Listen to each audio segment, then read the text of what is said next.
আসসালামু আলাইকুম রহমতুল্লাহ। আসসালামু আলাইকুম রহমতুল্লাহ। বর্তমান যারা সৌদি আরবে আসতেছেন আপনাদেরকে একটা বিষয় অবগত করে দিচ্ছি, আপনারা সাবধানে আসবেন। দেখেন, বিভিন্ন কোম্পানি ভিসা বর্তমানে বাংলাদেশে যাচ্ছে।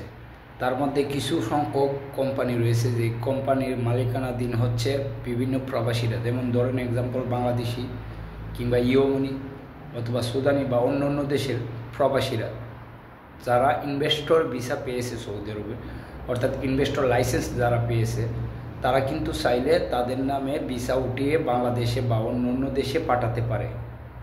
তো এক্ষেত্রে অনেক ইনভেস্টর রয়েছে যারা ভিসা তুলতেছে ইদারিং, এবং এই ভিসাগুলো বাংলাদেশে পাঠাচ্ছে।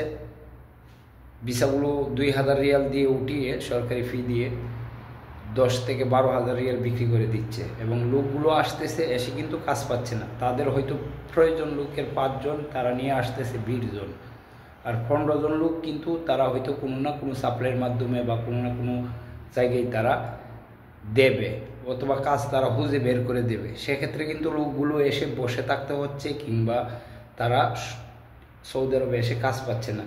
এরকম অসংখ্য অসংখ্য ইনভেস্টর রয়েছে যারা ভিসা উঠাচ্ছে বর্তমানে।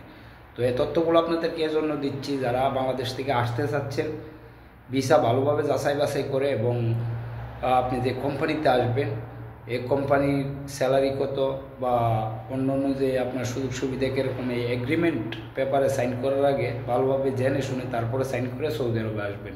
আর না হলে কিন্তু সৌদি আরবে বর্তমান প্রচুর পরিমাণে লোক বেকার, কাজ পাচ্ছে না, আপনাদেরকেও এসে বসে থাকতে হবে।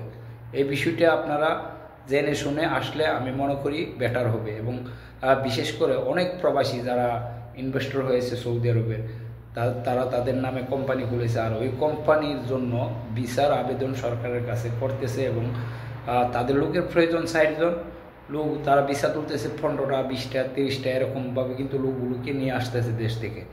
তো বি কেয়ারফুল, যারা বাংলাদেশ থেকে আসবেন জেনে শুনে আসবেন।